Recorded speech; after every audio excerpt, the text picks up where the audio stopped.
The Constitution Amendment Bill 128वां Constitution Amendment Bill 2023 नारी शक्ति वंदन जैसा बिल जिस पर आज आपने चर्चा की अनुमति दी, मैं आपका बहुत आभारी हूं कि आपने मुझे बोलने का अवसर भी दिया। इस अवसर पर इस चर्चा में करीब 60 माननीय सांसदों ने भाग लिया। श्रीमती सोनिया गांधी जी से लेकर के देश के गृह मंत्री श्री अमित शाह जी तक 60 माननीय सांसदों ने इसमें भाग लिया और बहुत सकारात्मक सुझाव भी आए। और इन सुझावों के आधार पर जो कुछ विषय रह गए थे उनके द्वारा मैं आपको जानकारी देना चाहूँगा। जैसे एक विषय अधिकतर चर्चा में आया, दिन भर से आ रहा है कि हमारी रैंकिंग महिला प्रतिनिधित्व में कम है।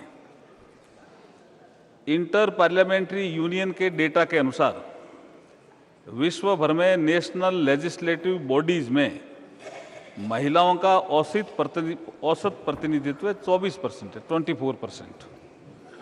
अभी भारत की लोकसभा में महिलाओं का प्रतिनिधित्व 15%, 15.1% है। इस नारी शक्ति वंदन विधेयक के पारित होने के पश्चात हम ग्लोबल एवरेज से ऊपर उठकर 33% महिला भागीदारी सुनिश्चित करेंगे तो ही हमारा रैंक भी बढ़ेगी, हमारी रैंक भी सुधरेगी। इसलिए करीब करीब सभी ने इसका समर्थन भी किया है। कुछ लोगों ने इसको पॉलिटिकल रंग देने का प्रयास किया, उसके लिए माननीय गृह मंत्री जी ने अधिकतर जवाब दिया। एक दो बिंदुओं का मैं भी जवाब देने की कोशिश करूंगा। प्रधानमंत्री मोदी जी के नेतृत्व में ये G20 में भी तय हुआ और प्रधानमंत्री जी का स्पष्ट सोच भी है कि वुमेन डेवलपमेंट से हमें वुमेन लेड डेवलपमेंट की तरफ तेजी से बढ़ना है और इसी कड़ी का ये बिल है। मैं 3-4 मुद्दे जो और आए हैं, विशेष करके कुछ महिलाओं के नाम इस चर्चा में आए जो मातृशक्ति ने महिला अधिकारियों के लिए संघर्ष किया। जिन्होंने भी संघर्ष किया उन सब का मैं अभिनंदन करना चाहता हूं। लेकिन कुछ भारत की महान परंपरा में नारी शक्ति का जो हमेशा से योगदान रहा है उनका भी मैं जिक्र यहां करना चाहता हूं। वैदिक काल में गार्गी, अपाला घोषा, लोपामुद्रा जैसी विदुषी महिलाओं का उल्लेख मिलता है जिन्होंने उस काल में देश और समाज का नेतृत्व प्रदान किया। रानी दुर्गावती, रानी चेन्नम्मा, रानी अहिल्याबाई, रानी लक्ष्मीबाई जैसी नारी शक्तियों ने समय आने पर अपने राज्य का नेतृत्व भी किया और अपने राज्य के शत्रुओं से अपने राज्य की जनता की न सिर्फ रक्षा की बल्कि विकास के भी नए कीर्तिमान गढ़े उन्होंने। ऐसी हमारी नारी शक्ति रही है। सावित्रीबाई फूले का नाम भी आज आया, रमाबाई, रानी गैडेनल्यू, भगिनी निवेदिता, रानी एनी बेसेंट, उषा मेहता, सरोजनी नायडू, अरुणा आसफ अली जैसी असंख्य नारी शक्ति ने आज़ादी के महासंग्राम में आगे बढ़कर नेतृत्व किया, अंग्रेजों से लोहा लिया, साथ ही नारी सशक्तिकरण और समाज सुधार के लिए प्राणपण से कार्य किया। मैं जिस राज्य से आता हूं, राजस्थान से, एक पर्यावरण की रक्षा के लिए अमृता देवी बिश्नोई 363 महिला और पुरुष शहीद हो गए लेकिन पेड़ नहीं कटने दिया। ऐसी महिलाओं का भी हमें वंदन आज करने का अवसर है। मैं इस सदन में, इस सर्वोच्च सदन में सुषमा स्वराज जी को भी याद करता हूं। उन्होंने कहा था कि महिलाओं को आरक्षण दिए बिना, उनके प्रतिनिधित्व के बिना ये विकास की यात्रा अधूरी है। आज हम उनके स्वप्न को साकार कर रहे हैं। ऐसा माना जाता है कि महिला मां के रूप में होती है, उसे जननी कहा गया है और करुणा, ममता, दया, त्याग, समर्पण, प्रेम आदि महिला के स्वाभाविक गुण होते हैं। और जब महिलाएं आगे बढ़कर के नेतृत्व करेगी, अर्थात मातृत्व के साथ साथ नेतृत्व भी करेगी, तो इन गुणों के कारण निर्णयों में जो हम डिसीजन लेंगे उसमें संवेदनशीलता आएगी, सहजता आएगी, समाज और राष्ट्र की भलाई के तत्व स्वाभाविक रूप से परिलक्षित हो गए हमारे कानूनों में।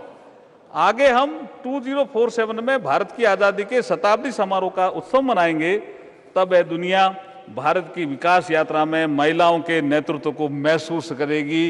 इसलिए आज जो आपने कार्य किया है, मुझे लगता है अमृतकाल की बेला में, जिसका प्रधानमंत्री जी नरेंद्र मोदी जी कई बार जिक्र करते हैं, यही समय है, सही समय है, भारत का अनमोल समय है।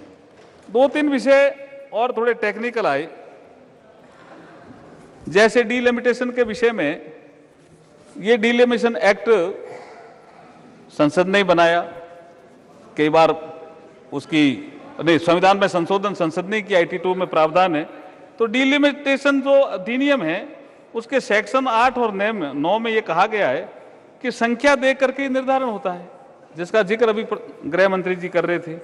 तो मेरा ऐसा मानना है कि ये टेक्निकल चीज़ों में हम जब अगर जाएंगे, तो कई बार आप शायद या तो ये चाहते होंगे कि ये टेक्निकल चीज़ों में ये बिल फंस जाए। इस बिल को हम फंसना नहीं देंगे अब। हाँ, इस बिल को अब हम फंसना नहीं देंगे, क्योंकि वर्टिकल एंड हॉरिजेंटल डिबेट में Rajesh Kumar Dhariya versus Rajasthan PSC physically handicapped और महिलाओं के लिए आरक्षण, जो जिसको सुप्रीम कोर्ट ने तय किया कि महिलाओं का आरक्षण का विषय हॉरिजेंटल भी है और वर्टिकल भी है।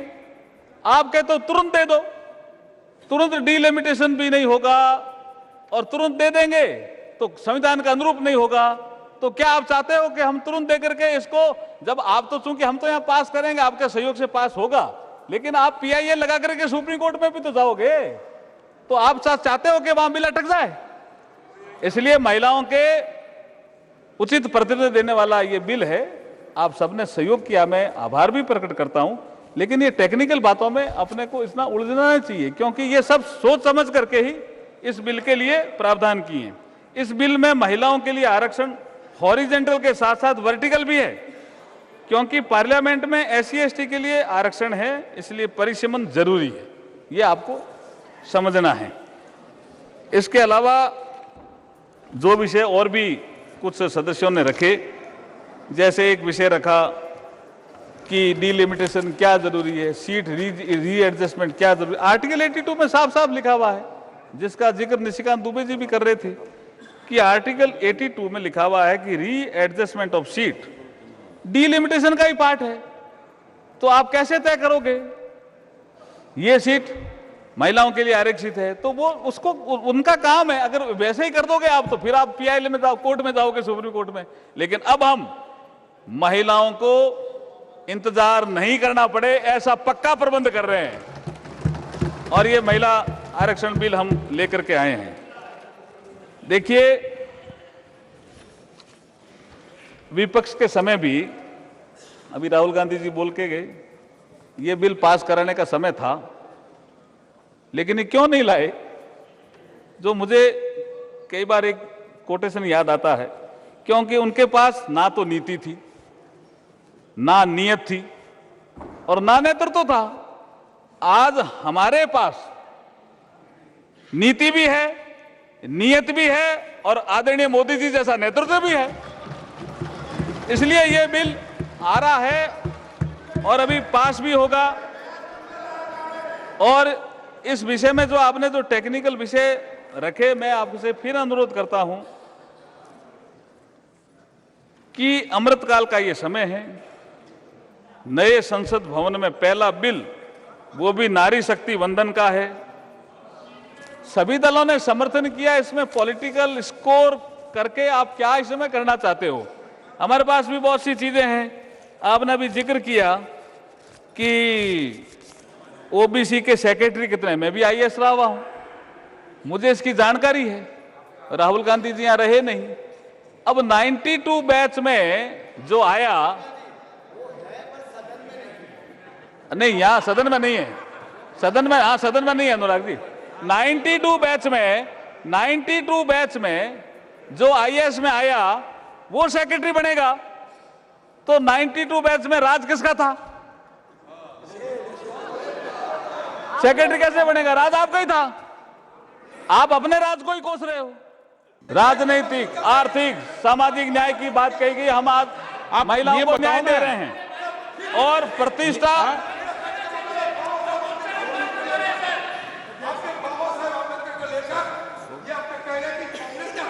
हाँ, क्यों फिजलाबाद करते सदन के अंदर? सदन को गुमराह करना चाहते हैं आप? एक सेकंड, ये फैक्चुअली करेक्ट है। जैसे राहुल गांधी को बीजेपी ने हराया, ये फैक्चुअली करेक्ट है। बाबा साहब के सामने जीत कराने वाले प्रत्याशी कांग्रेस के ही थे। तो कुछ नहीं हुआ, कुछ नहीं हुआ। इसमें क्या है? कुछ नहीं हुआ तो काहे को इतना आप चिंता कर रहे हो?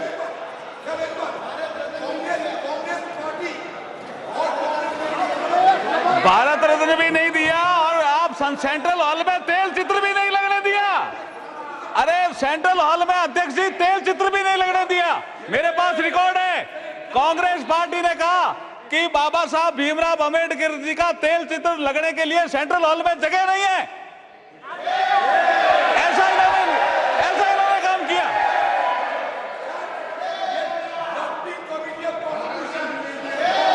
और भारत रत्न तो दिया ही नहीं। बाद में जब वीपी सिंह के समय सरकार आई, जब अटल जी अडवाणी जी बाहर से समर्थन कर रहे थे, उस सरकार ने दिया भारत रत्न। भारत रत्न भी नहीं दिया बाबा साहब को, तेल चित्र भी लगने के नहीं दिया। दो बार चुनाव में हराया। बहुत से सदस्यों ने कहा था, सर, मैंने एक किताब में बहुत स्पष्ट पढ़ा है, बहुत से सदस्यों ने कहा 52 में पंडित नेहरू जी को कि डॉक्टर बी.आर. अम्बेडकर बहुत विद्वान आदमी है, इनके सामने उम्मीदवार मत खड़ा करो। तो नेहरू जी ने कहा कि ये हमारा विरोधी है, ये दो ही पार्टियों की आलोचना करता है, बी.आर. अम्बेडकर, एक कांग्रेस की, एक कम्युनिस्ट पार्टी की, इसलिए हम तो इसको हराएंगे चुनाव लड़ करके। और ये तो फैक्ट है, इट्स द हिस्टोरिकल फैक्ट। इसमें क्या है? इसमें क्या नई चीज है? इसमें कोई नई चीज नहीं है जी।